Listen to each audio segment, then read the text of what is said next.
समस्या से सफलता तक, समस्या से सफलता तक, समस्या से सफलता तक।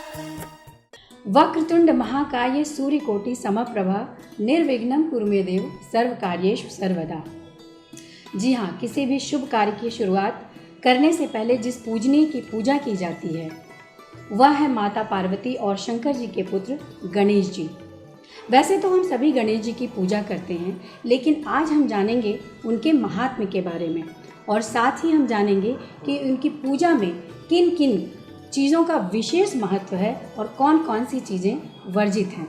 मेरा नाम है सुधा त्रिपाठी और आज एक बार फिर मैं उपस्थित हूँ स्टूडियो में परम पूज्य मंत्र योगी वडोदरा के राजगुरु पंडित श्री ध्रुवदत्त व्यास जी के साथ।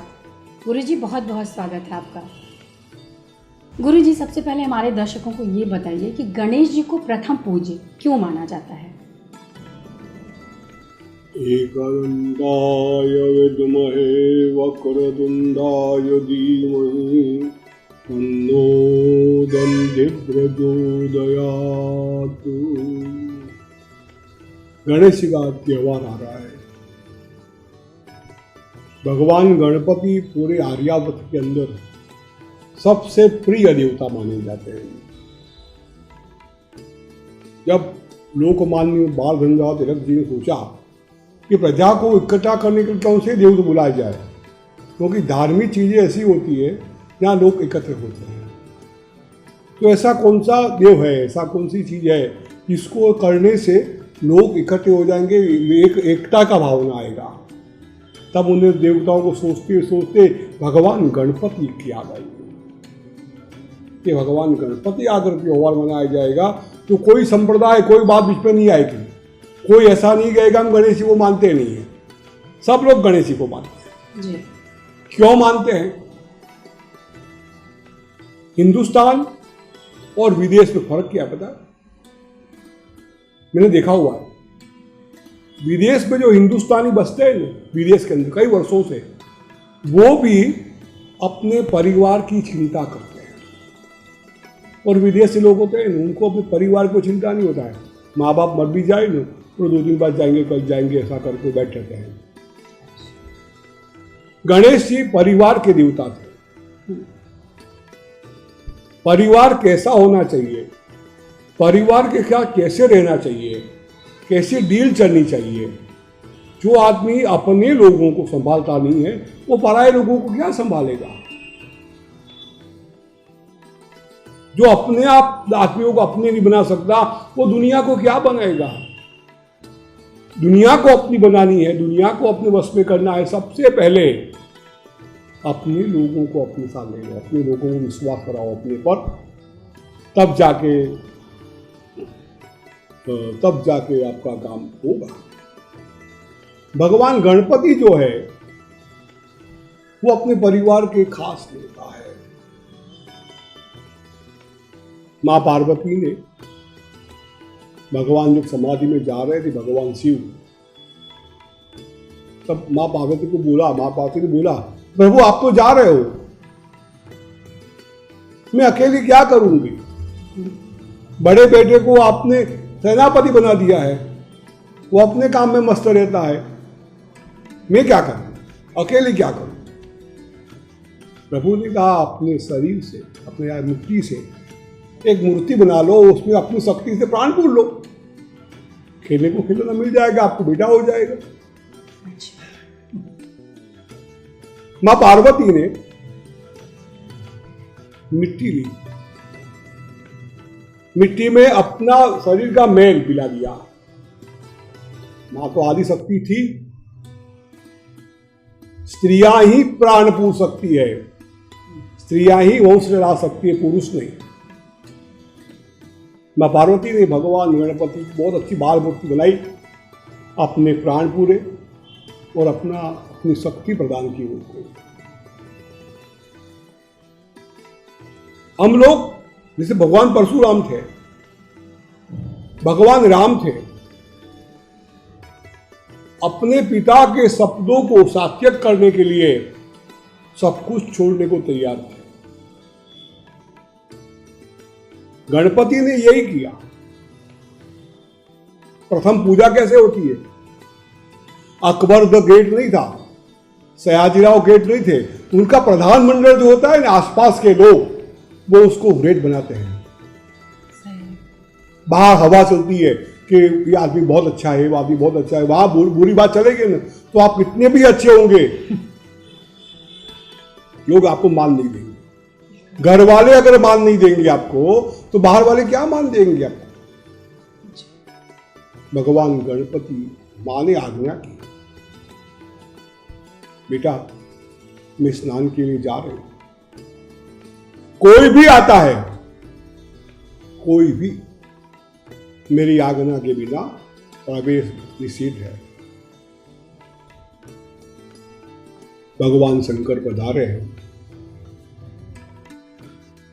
बाहर गणेश जी खड़े हैं, बाल रूप के अंदर।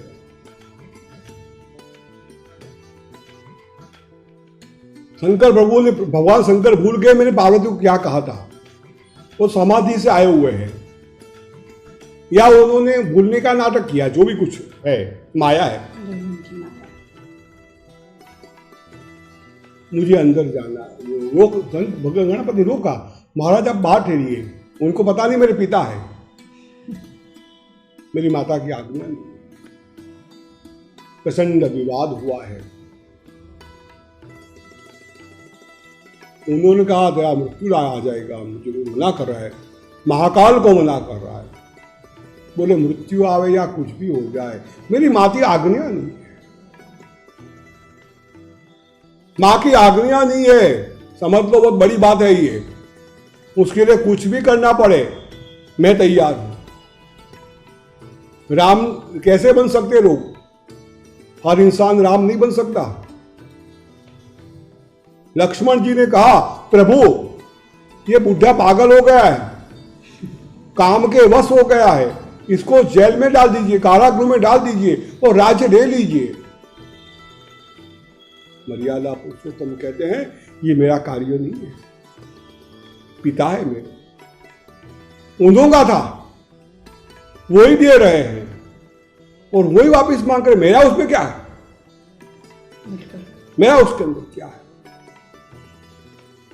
पितामह भीष्म, उसके पिता की एक छोटी सी इच्छा कितना बड़ा त्याग कर दिया, कितना बड़ा त्याग कर दिया। ऐसे तो कई दृष्टांत हमारे इतिहास पुराण भरे हुए हैं और गणपति का सबसे श्रेष्ठ है। गणपति ने मना कर दिया कुछ भी करो, मुझे मार डालो, हम युद्ध करते हैं, आप कुछ भी करो, मैं आपको अंदर जाने नहीं दूंगा। जो अपने माता पिता के लिए, अपने गुरु के लिए यहाँ तक की तैयारी करता है, तैयार होता है, उसको कौन सा आशीर्वाद नहीं मिलेगा, उसको कौन सी चीज नहीं प्राप्त हो सकती। क्या माता पिता और गुरु कह दे? दुनिया में तीन ही व्यक्ति श्रेष्ठ होते हैं, माता पिता और सदगुरु। ये वो आशीर्वाद दे दे तो कौन सी चीज की कमी होती है? अपना सर तक कटवा दिया, भगवान शिव ने उसका सर काट दिया।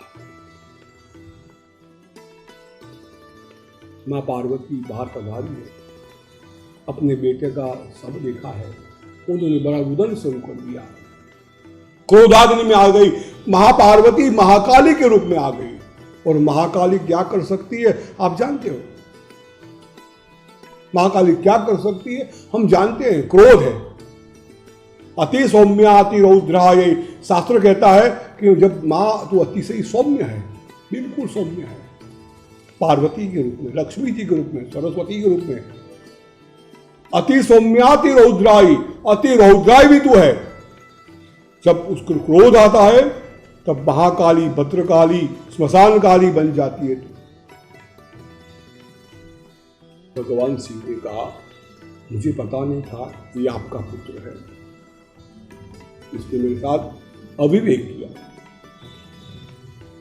मां ने कहा अविवेक नहीं किया है, उसने मेरी आज्ञा का पालन किया। आज्ञा का पालन। मेरी आज्ञा से उसने अपने प्राण तक छोड़ दिए। अब आप इसको जीवित करो, तो ही मैं आगे बात करूंगी, नहीं तो मैं शांत होने वाली हूँ। अच्छा।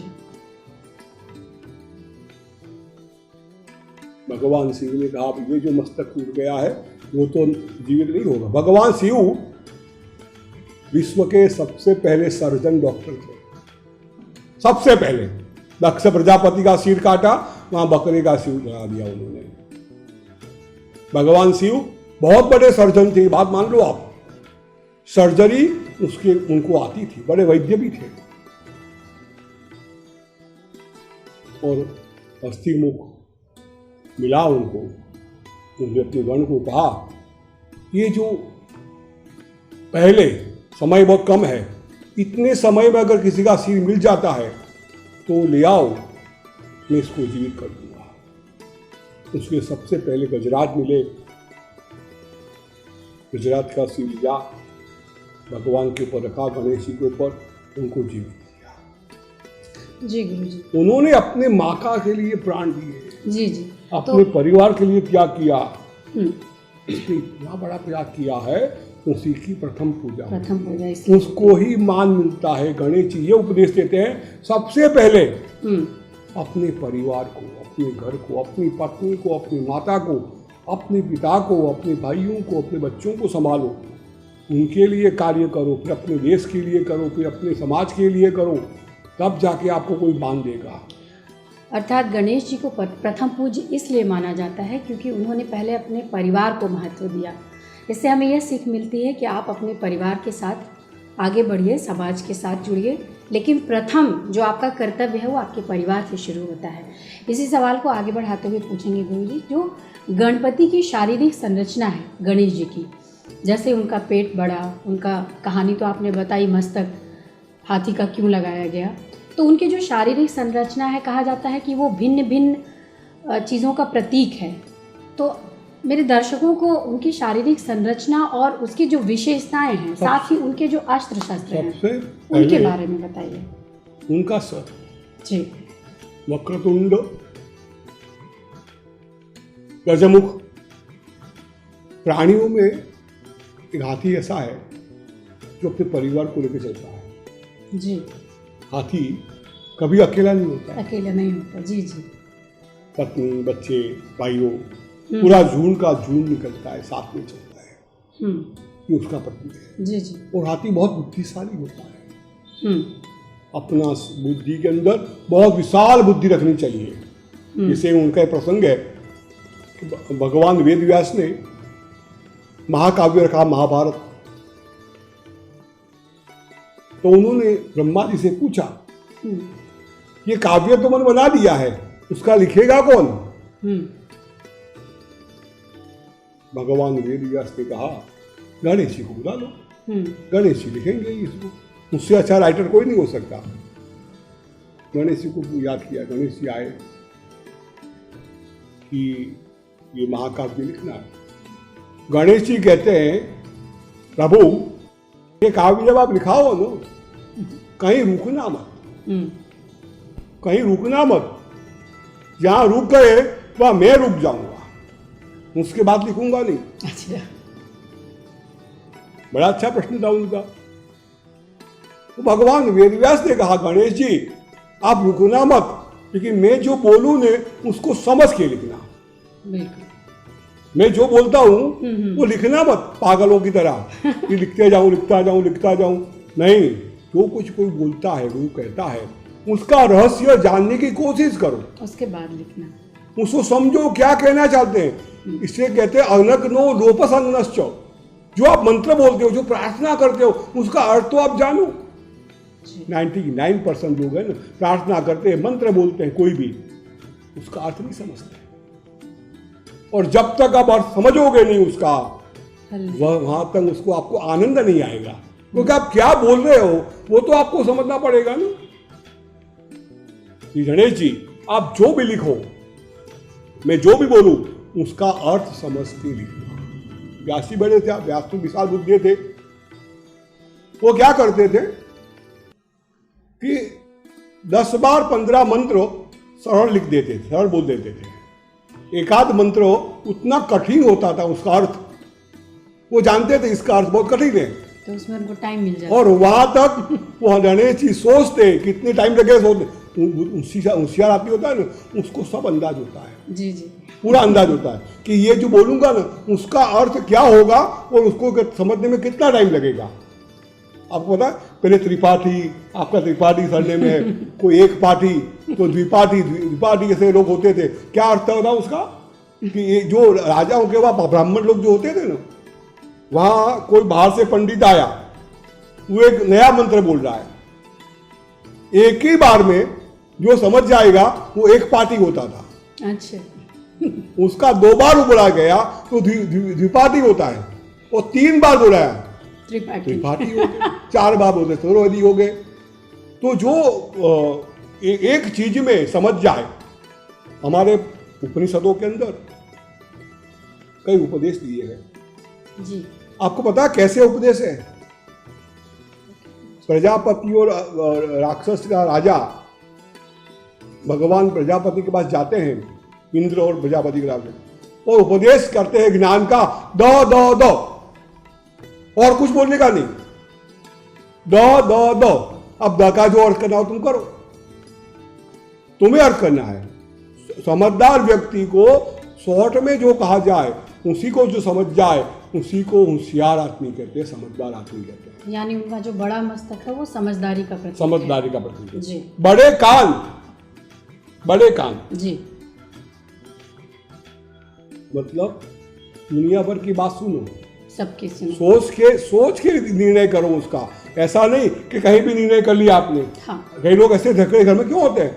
आजकल डिवोर्स के केस बढ़ते जा रहे हैं भयंकर। जी, जी, जी। क्यों बढ़ते जा रहे हैं? कान बहुत छोटे हैं, दूसरों की बात सुनते हैं, अपनी बात नहीं सोचते। गणपति बोलते सबके काम बात सुनो और उसके बाद निर्णय लोगे ना, कोई समस्या कोई नहीं आएगी।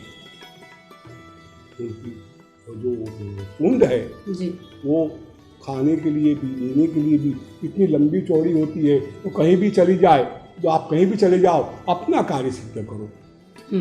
और भगवान का लंबोदर नाम है उसका, लंबोदर। जी जी जी, बहुत बड़ा पेट है। विशाल के हैं। राइट। दुनिया को, परिवार को लेकर चलना है। लंबोदर भगवान का प्रतीक भी है और नाम भी है उनका। उदर मतलब पेट बहुत बड़ा है। जी, बड़े पेट का मतलब है सबकी बात तो अपने अंदर रखो, दुनिया भर की बात अपने अंदर रखनी चाहिए, उसको लंबोदर कहते हैं। अब भगवान के शस्त्र अस्त्र की बात करें तो बहुत ही शस्त्र अस्त्र भगवान के कई रूप है।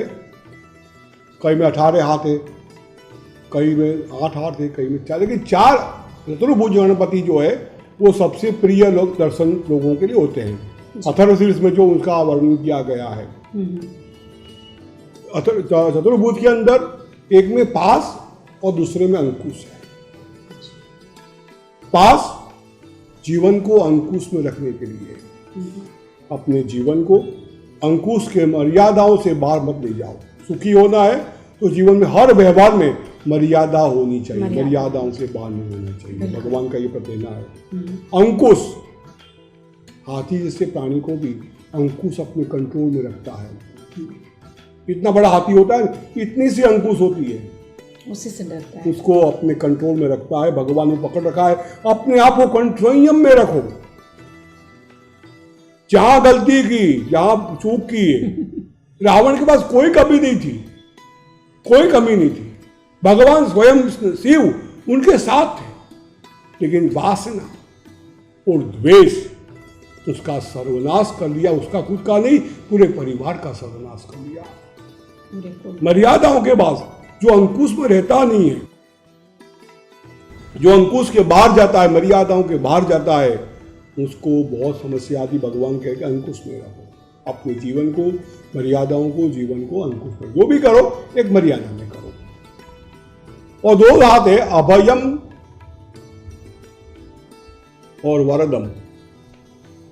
इसको वरद हस्त कहते हैं, जो आपको देते हैं। जी, और ये अभय हस्त है, जो आपको अभय देते हैं। डरो मत, जो मेरे पास आएगा वो आपको सवांछित फल अवाप्नोति, ऐसा सरसिज कहता है कि आपको अगर वांछित फल मिलेगा, आप जो चाहोगे उसकी प्राप्ति गणेश जी भगवान देते हैं। गणपति महाराज की 2 पत्नियां हैं, सिद्धि और रिद्धि। और बुद्धि। भगवान का इस कारण क्या पता है आपको? उनका वाहन क्या है? मूषक। चूहा। जी जी। मुसगध्वजम। चूहा दुनिया में सबसे मेहनतू प्राणी है। जो मेहनत करता है, उद्यम करता है, वो आदमी सिद्धि बुद्धि को प्राप्त कर सकता है। और उसी को 2 संतान थी, लक्ष्य और लाभ। जो आदमी मेहनत करता है, उद्यम करता है, उसको सब कुछ मिलता है। ये तो हुई गणेश जी की विशेषता और उनकी पारिवारिक संरचना के बाद। और आइए अब जानते हैं उनकी पूजन की विधि और उनसे वर्जित कुछ वस्तुओं के बारे में। गुरुजी, सबसे पहला प्रश्न ये है कि गणेश चतुर्थी आ रही है, तो पहले मैं ये जानना चाहती हूँ, हमारे दर्शकों को बताइए कि गणेश चतुर्थी की पूजा किसने की और इसका महत्व क्या है? गणेश जी के 2 पुराण हैं, उद्गल पुराण और गणेश पुराण। कुछ विभिन्न उसमें बातें लिखी हुई है कि गणेश जी की सबसे पहली पूजा भगवान शिव ने की थी। अच्छा। और उसके बाद उस परंपरा उसकी चली और गणेश की परंपरा आज हम लोग सब देवता बात को उसकी पूजा करते रहते हैं। और गणपति की पूजा के कई प्रकार हैं, उसमें षोडशोपचार, राजोपचार, पंचोपचार गणपति की आप पूजा कर सकते हैं। गुरु जी, लक्ष्मी और गणेश जी की पूजा साथ में की जाती है, जबकि वहीं लक्ष्मी जी के पति विष्णु जी के साथ उनकी पूजा नहीं की जाती, ऐसा क्यों? हमारे वहाँ ये पति पत्नी वाली बातें नहीं होती है। अच्छा। जैसे बिल्व का वृक्ष है ना, तो उसको लक्ष्मी का वृक्ष माना गया है। और वो भगवान शिव को बिल्व बहुत प्रिय है। लक्ष्मी जी के अपने बिल्व का रूप लिया और भगवान शिव की पूजा करने के लिए, इसका मतलब थोड़ा कि भगवान शिव विष्णु की पत्नी होने से ज़्यादा शिव की पूजा नहीं कर सकते। ये सब बातें हमारे यहाँ बहुत नैरो माइंडेड दुनिया नहीं थी हमारे वहाँ। लक्ष्मी जी मंगल का प्रतीक है और भगवान गणपति भी मंगल का प्रतीक है, इसलिए गणपति और लक्ष्मी जी के साथ में पूजा होती है। दोनों मंगल है। मंगल देवताओं की पूजा साथ में हो, इसलिए। गणेश जी के कितने अवतार हैं और क्या उन्होंने धरती पर भी कोई अवतार लिया है? गणेश जी ने सब अवतार धरती पे लिए हैं, तो स्वर्ग लोक में क्या होता है हमें पता नहीं है। तो गणेश जी किसके अवतार माने जाते हैं? गणपति के 12 अवतार माने गए हैं।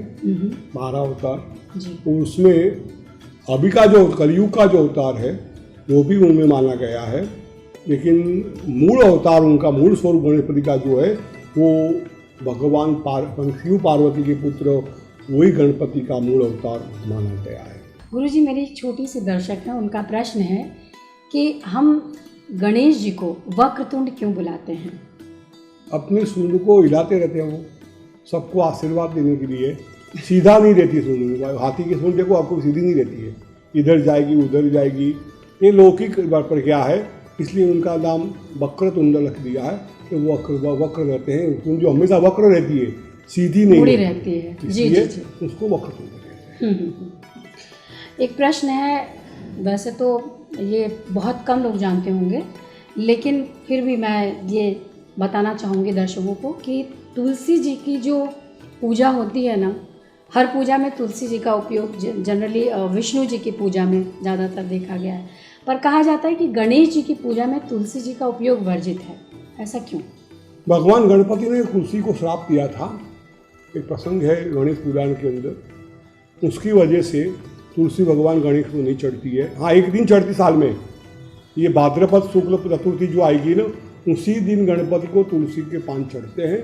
बाकी पूरे 364 दिन गणपति की पूजा तुलसी से नहीं होती। श्राप है उनको कि तुम्हें मेरी पूजा तुमसे नहीं होगी। अच्छा। इसकी कहानी बहुत लंबी है, कभी और टाइम मिलेगा तो उसी बिल्कुल बिल्कुल।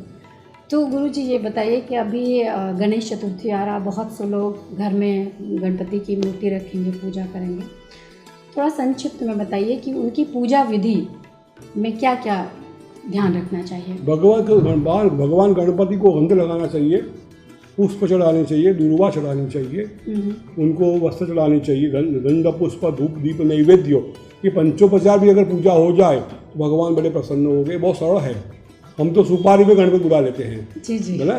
और गणपति को आप मोदक गुड़ लड्डू ज़्यादा प्रिय है उनको, वो मंगल चीज है तो वो उनको धरानी चाहिए और आरती करनी चाहिए भगवान की। लंबी पूजा अगर नहीं भी आती है तो शॉर्ट में आप ये पूजा कर सकते हैं। उनका कोई शुभ रंग या शुभ फूल ऐसा कुछ है? रक्तम लंबोदरम स्वरूप, वो रक्त है उनको वस्त्र, उनको रक्त ज़्यादा प्रिय है। रक्त गंध और रक्त पुष्प भी भगवान गणेश जी को प्रिय है। ठीक है गुरुजी, वैसे तो समय बहुत कम है, लेकिन मैं चाहती हूँ कि जाते जाते हमारे दर्शकों को आप कोई एक ऐसा मंत्र बताइए जो आम जनमानस उसका जाप कर सके। ओम गंग गणपतये नमः, ये बीज मंत्र गणपति का है जी। ओम गंग गणपतये नमः।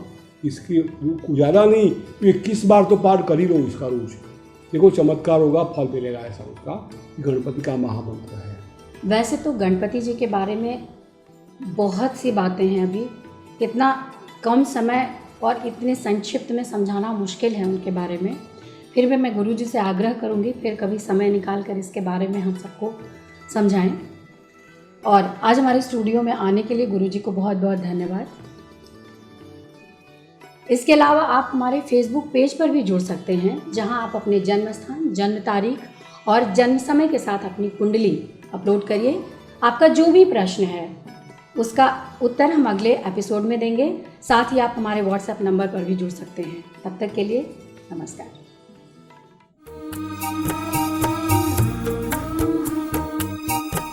समस्या से सफलता तक, समस्या से सफलता